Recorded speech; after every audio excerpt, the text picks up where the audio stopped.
All right, welcome to Roleplay Cafe. It's Dale here. It's a bit of a developer diary video, which you'll be during the creation of Space Age of Man. Now, first, the reason that we're developing this game, um, in part, the development goes hand in hand with, uh, as human beings in general, and specifically as gamers, you learn. You live and learn and grow and understand yourself on a deeper level and those that you interact with. And there will be change.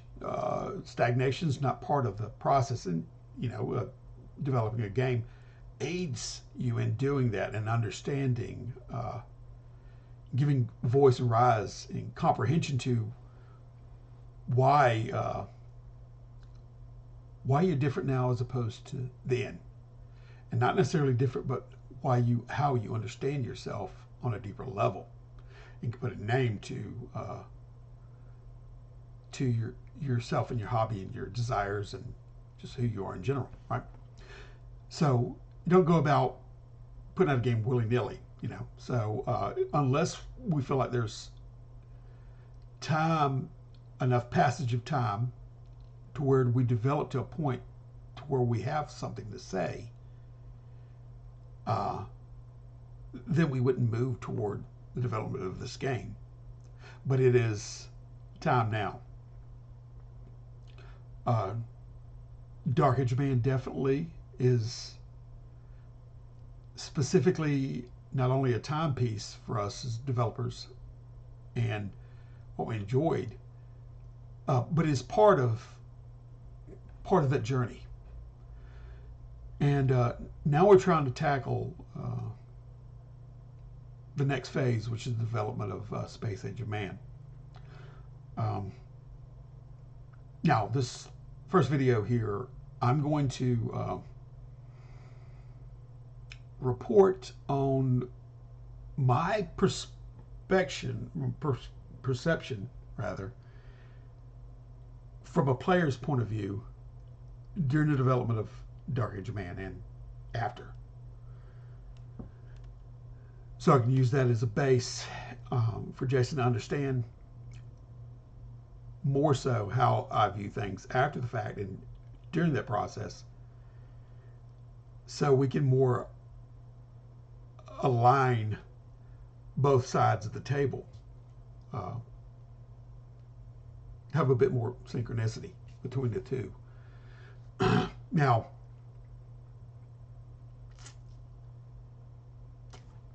okay, when we started the process, and as a player's point of view, first of all, the dice was a one-roll narrative prompt system. To keep the narration rolling, we wanted minimal white noise and buzz to keep you away from that focus. We wanted a clear view of what we was, remove all the static, a clear picture in the imaginative space around the table. And for each one, we wanted to provide an environment so people would be more engaged, more drawn into that narrative space, right? And feel more liberation and freedom toward expressing the character that they're inhabiting, right? Now, from my standpoint in the development, I didn't feel like personally that there needed to be guardrails. I thought that just the social contract at the table and that people have naturally would provide the checks and balances that would keep people yielding to one another appropriately, not overstepping their jurisdiction. This is seen in game naturally when you let those guardrails down, that it has uh, borne fruit. We've seen it work out. At least I have, to where people naturally fall into a rhythm to where they're not trying to, you know. I think one of the aspects of maybe traditional gaming to me was mechanics. People have a tendency to focus on mechanics and try to gamify it, or try to game the game or beat the game in a way by maxing the character and seeing what they can do, you know, with the numbers. And that may be engaging for those and whatnot, but we weren't trying to build an environment to where that was the focus. The focus was on free flow narrative play and engagement, right? To keep the mind's eye, the collective mind's eye, the table, flowing. Less inhibitors to that occurring. So everybody's throwing in. It's moment by moment. There's no roll for initiative, you go first, whatever. It's people naturally stop and jump in when they feel it, you know, and interact live. And that's worked beautifully through play that I've seen. At conventions and otherwise, people just naturally kind of attune themselves to it and go. Even the fact of the last convention I was at, I had a little smile across my face whenever I turned and looked, and one of the ladies that was playing, she already had the dice in hand. She didn't even have to cue me into what. We had this knowing glance to what she was using, what attribute she was using. Whenever she rolled, didn't ask me what it was going to, and then just look up the number, said her number silently, and then was waiting, you know, with a anticipation for me to continue the narrative of what happened. I think people naturally get it and attune themselves to it, and therefore it pulls them out of their shell. It doesn't set the standard, or it is foundationally where it sets the standard that you have to ask if something's allowed according to a rule. Everybody just flows, right? And I see people engaged that way, and it does pull out of them more narration, what they're doing, when they're doing it. They don't feel anticipation or like some kind of a little bit of anxiety to like have to look at me to get the okay to do something. It feels very fluid around the table to where everybody's interacting, yielding to one another in speech and conversation and saying what they're doing. And then we just roll to find out the narrative prompt, whether it works to their benefit or their detriment, right?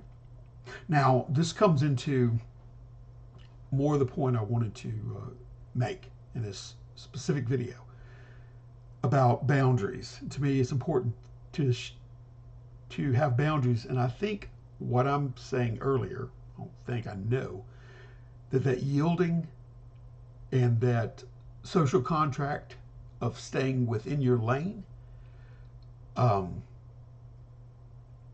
your jurisdiction. If you're a character, you're responsible for your character's interaction within the world without overstepping that. Now, you know, and the presenter's responsible for the world's interaction with you and everyone around the table. Now, playing, every time I played, it was from a vantage point of, and I will say this over and over again, I think it's natural for people to play within arm's reach. What I mean by that is when I'm cued, not overly so at the table, whenever I know through the silent acknowledgement across the table, whenever it's your turn to speak or your character's turn to interact, you speak up, and you don't. To me, there's always a point to where you make safe assumptions about what is occurring around you in the moment, in the setting, and you have the liberty to use what you've built in your imagination, that's rolling in your imagination, to utilize. There's no retconning going on. There's no this, that. You just utilize it. Now, you don't use it beyond your character's ability to manipulate, as far as something that may have, that may be safely assumed to be there. If I'm in the kitchen, I can reach over and say the salt and pepper shaker. I grab that because the minutiae, the details, it shouldn't be weighed on the player to have to ask for that, nor should it be weighed on the presenter to have to provide that little thing. Those things are not key critical, but yet you can utilize that in play. So whenever you're playing, it's safe to assume that you can interact with things on that level. Safe assumptions. But as we developed, you stay, to me, that was something that the players would naturally kind of intuitively fall into, that social contract. It goes hand in hand with yielding to one another. And when you're given the liberty as a player that you can imagine and reach for something that's safely assumed to be there, that will help facilitate a natural flow state between the narrative hopping back and forth with everyone. You don't have to stop and naggle over all the little details about whether this is, or exactly how long the knife is, or whatever. It would be too inhibitive to do that. So for the benefit of the game and the table as a whole, everybody needs to have that given liberty.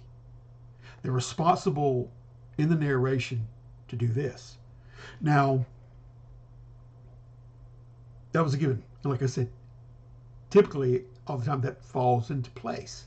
Now, we had exceptions when we were playing. Namely, I think the most glaring exception of this is when we were playing with Derek, and he did some of the art, right? And both Jason and I, you can probably see it on the video, when he gets to a part, Derek, who was admittedly, at the time, kind of a new, hadn't role played before, and he comes and does something when he says, "The Viking walks up to me," right? Now, Jason kind of looks like that, and I'm sitting there going like, never encountered that before, because it's not typical play, but he said it, and then Jason stops for a second and goes, "Okay, can we allow this?" Exactly how much do you go outside of what would be accepted? Because Jason naturally, like I'm saying, intuitively, everybody knows where their jurisdiction is, and that was Jason's jurisdiction. But we sat there and we started thinking, okay, well, actually, this doesn't break the game.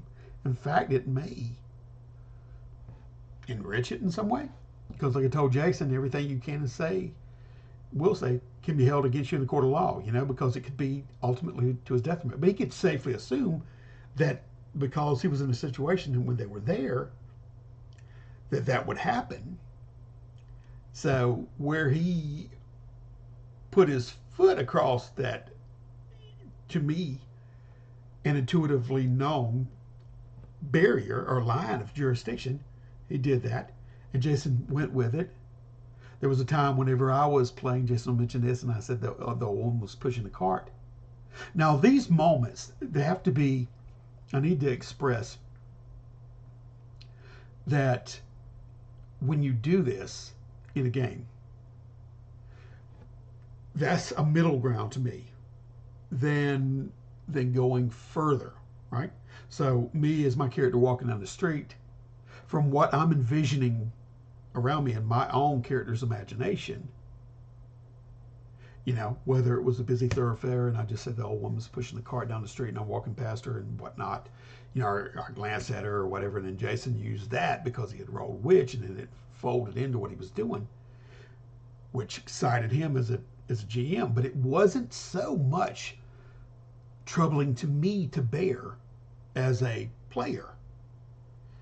It was beyond the scope of what I'm immediately there with, but it could be, in a way, safely assumed. So we integrated this into the system, and we knew it wouldn't break it. That if people elaborated on a further deal,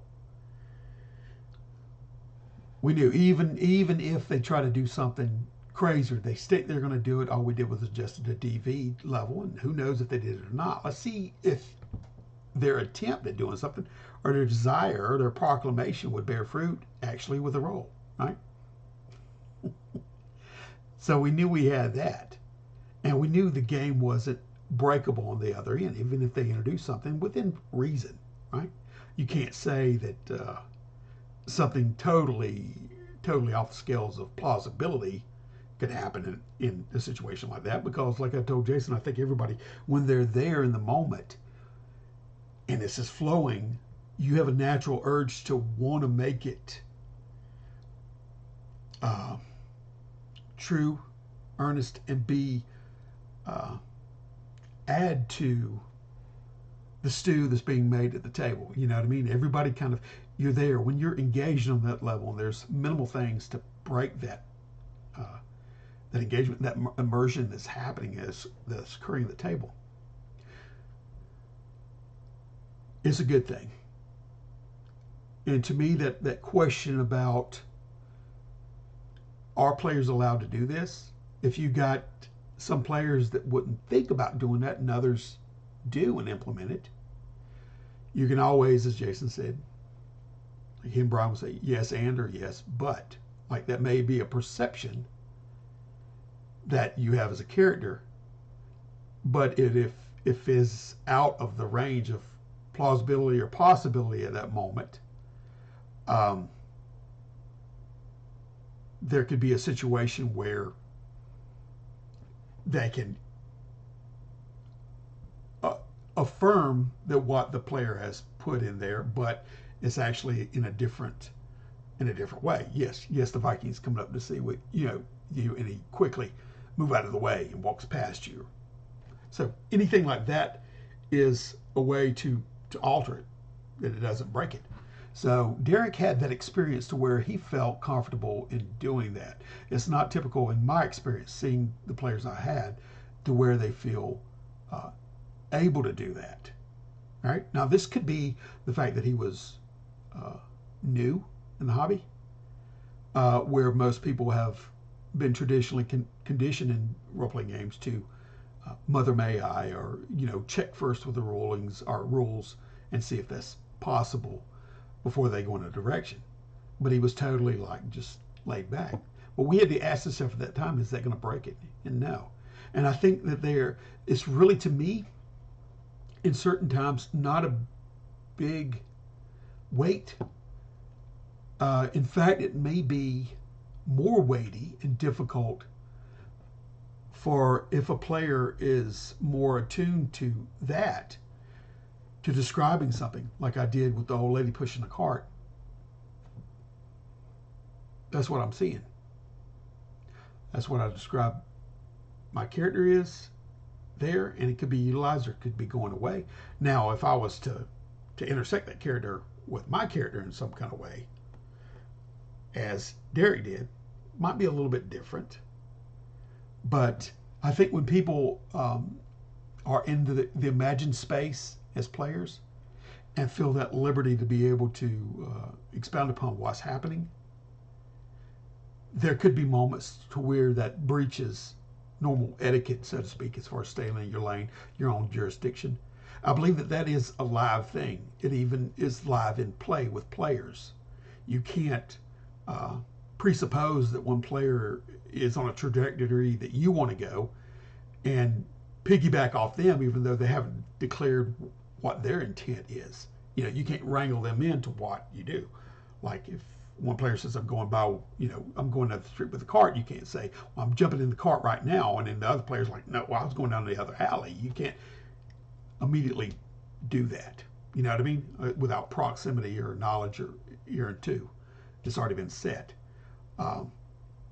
presently. So there are moments to where something can come awry. but I don't think the it's really hard for me to um, I think Jason mentioned that I said it was Dark Age Man was pregnant with possibilities, and he said, yeah, but also with fallibilities too. I don't think he used that word, but in general, yeah, and it could be things that go sideways. Um, I don't think at the detriment of play or in a way to stop or break the game, and I think more so in a way that may enhance it. Um, I just find, I think if you stymie those moments when somebody may go outside of their, I think, normally ascribed jurisdiction and speak about something that they see that they're still making a natural, safe assumption about in the environment that may, like I said, outside of their normal range of character by inferring something into the like, there's a mimesis and there's a diegesis. Okay, diegesis is the imagined space that contains the characters, the protagonists that you're mimicking. You're mimicking that protagonist in the space, the character, who he is, what he's seeing. But there's moments where we're not asking the character to, or the player, to imagine something that'd be extraneous for them to do. We can't naturally, in my opinion, assume that if they are authoring something to that level, that it puts a burden on them or takes them out of the in character as character experience. Um, I think I knew this at the time. I took it as it wouldn't break the system, and it was flexible enough to allow, even though I didn't have a name per se for it, other than the fact that it could be ascribed to some kind of um, writer's room. I knew he wasn't jumping out into totality. I looked at it by degrees. I thought it was shifting in a way toward that, to where the player character was errantly imagining this space and then putting something in it. But I don't think that takes you out of the character's headspace as you're just saying what is occurring in my mind at the moment as this character, which is a natural extrapolation of the interface that we have in Dark Age of Man when we give so much liberty to the player to express what they are doing. Like I said, generally people keep within a natural realm out of respect for what they are accountable to attend to, their characters. They're interfacing with the world. The presenter presents the world, interacts as the world, and sometimes that can go over if people get a little too eager and they're a little bit too into it when they say, I can imagine the Vikings walking up to me, or I say, yeah, I'm walking through the thing, or see that and I see a old lady pushing a cart. Little small things, but it isn't like I've got this. It would almost break my immersion more if you stop me to say that old lady isn't pushing a cart. It's like a slight aberration of responsibility.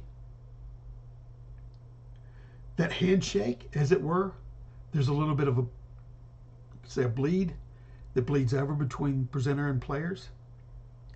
But this could happen between player and player. Like I'm saying, if one player says one thing and the other one's inferring or imagining, it takes a little bit of a sharpening and an understanding that you have that. So I think through play and through that, you can attune yourself to more staying within your scope and responsibility of your character or as a presenter, the world, our characters and players with each other. I'm really grasping at things here that were aberrations toward the whole experience of Dark Age of Man. In my estimation, my experience, and my thoughts. But at the start, I saw that. The only way I could like quantify it was that there was some bleed with the character's imagining, because they're so in the character's space as it's growing, that they may say something, or what their characters, in the character's eyes, that they're viewing, that may, I would say, could hypothetically or potentially run counter to what is there. But no, a lot of times, just like I said to Jason, what you do say can and will be held against you. It could be to your own detriment, or could introduce, like I said, Jason just rolled witch, and then I just gave him the perfect thing there, right? You put two and two together. But in general, you stay within your own, just because you're in that headspace, seeing the world as the character and interacting that way, is a natural default, an intuitive, socially contracted default, to where you yield to one another and you stay within your zones of play and what you're responsible for. Those moments when you do that, to now we've, thanks to Anthony, put more of a name to it, like when you author something. But to me, I felt like it was just a little bit of an overreach, but it was a natural thing, that if it showed me that people were relaxed with the game, that they could express themselves, and even through their character's eyes, what was being said. Not to take the will from the presenter, but just to share what they're seeing across the table. And it's never gone to a certain extent where people are in the mindset of hijacking that position from the presenter, but more so informing. And I think it's a beautiful thing that it can inform the presenter with things aside from just the siege. Like, you're not working wholly or totally from what's being produced by the players while they're in their character's mindset and what they're adding to it. It's almost like spice, where the main core of what a presenter's laying in front of the players is drawn from the seeds and from what's occurring through the dice and what their actions are. That's the bulk of the wake. This little thing, like me saying when pushing the cart or whatever, when I'm describing the mood and how I feel, or Saverick.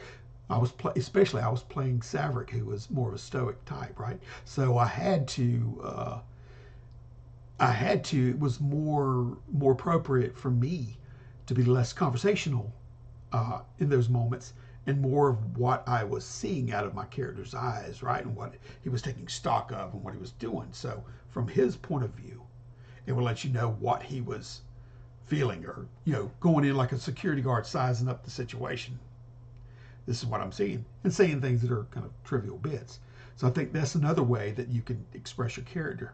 It can't be all through conversation. So that might lend to how I was playing the character that way, and be a positive thing for those that are playing different types of character, where they need avenues of expression that might otherwise be squashed. So it's not, when people are in a headspace, it's not a big ask to get them to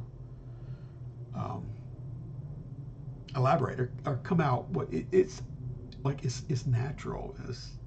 It's natural. It's not, I'm putting a burden on them, in my estimation. And what I've seen and experienced, it's more like when they do that from the time, I kind of know that they've sunk in a little bit more, bought in, they're engaged, they're immersed, things happening. They're not trying to do it with a mindset of, I'm trying to game the game, or add something to it that's going to benefit me, as opposed to that. I look over and I find, there's a wall in front of me. I look over and find a grappling hook and a rope. No, that doesn't occur. Like I said, there's a natural aspect in a person in a game when you cultivate this around a table to be more authentic, to do what's more plausibly allowable. And this is where we knew when we put the game out that there was going to be some tables that run a little bit more differently than others, or that's all flexible. It's all flexible, whether or not you're attuned to just that time period that we got it set in, or it's a little bit more a broader range, or more stylistic, or what have you. The table comes to an agreement. And that's part of the beauty of it, that you can have people playing off one another. And this is what we do, and probably have this on another video, is like what we were doing in the play test of Space Age of Man.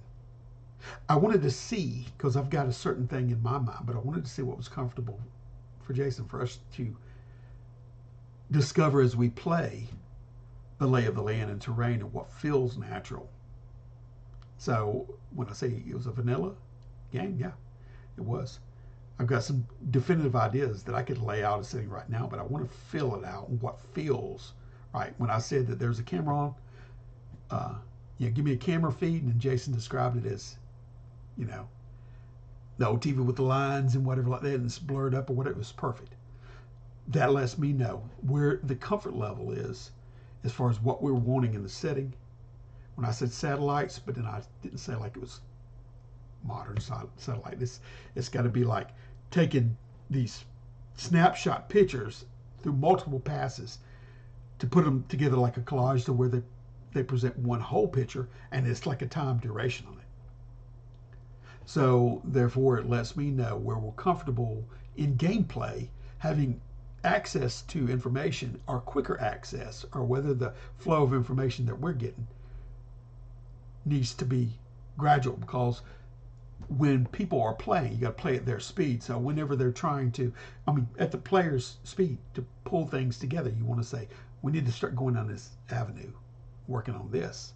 When you're working, anyway, like I said, I'll get to a second video on this, but is exactly that exploration that we were utilizing in the playtest. Like that is what is allowed with the Dark Age of Man when we instigate certain things, even purposely when playing that game. And I said satellites. It was a dual mind. I'm playing it.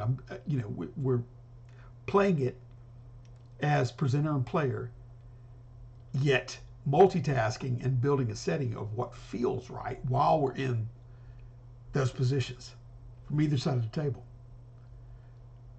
So that's ultimately what's going to get us there.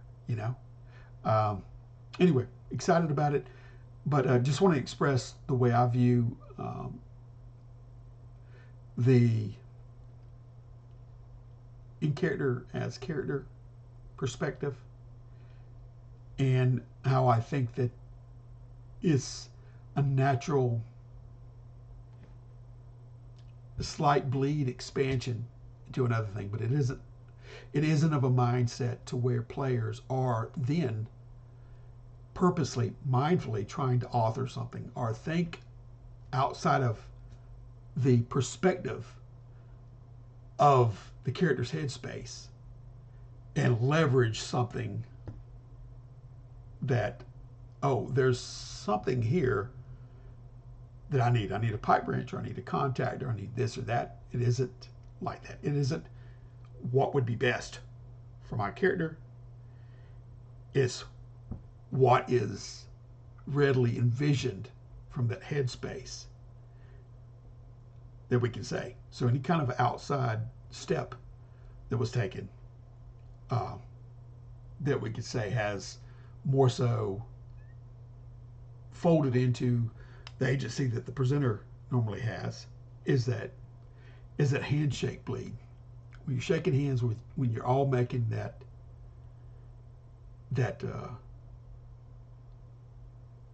story come alive, and everybody's in their space, there's going to be, rubbing is racing. There's going to be a little bit of that, but I think it's a beautiful thing, because I think if you hamper somebody from that headspace and seeing what they're seeing,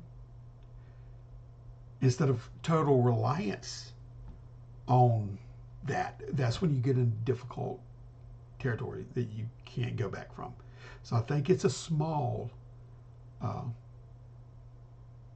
I don't think it's anything really, honestly, for my thing to be overly concerned or worried about to that degree that it is pulling us out of in character as character and going to in character as author. I don't think it's uh, fully that transition. I think it's a little bit something different to where um, it's almost tangentially related incidental things that are occurring inside of the as character mindset and what you're envisioning. Because when I'm there at a table, Dark Age of Man, I'm there. I'm seeing what's occurring, and I'm in my mind. And some things may come out from the immediacy of the moment that I see there. But I think there's always that catch and always that guard to where you don't overstep your bounds to that degree. It's incidental stuff. It's nothing huge.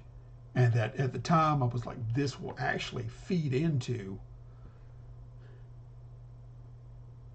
the game. The game, even from the presenter saying. So I saw it as a beautiful dance and a handshake. I didn't see it as a broken thing. So this lets me know through all of this that Jason and I we will have to come to a fuller understanding, because now his response from the player's side more so was more inhibited by the authorship. And I can't say, through my recollection, that I've had experiences too much to where on my side of the table, I'm really trying to grasp right now to where it became invasive into the game. I mean, counter to that, it's been, when I sit down, automatically, that's the frame of mind. I stay within that. If I've broached outside of that, just with what I've seen, it's been, to my mind, more needed to be expressed, like I said in Saverick's case.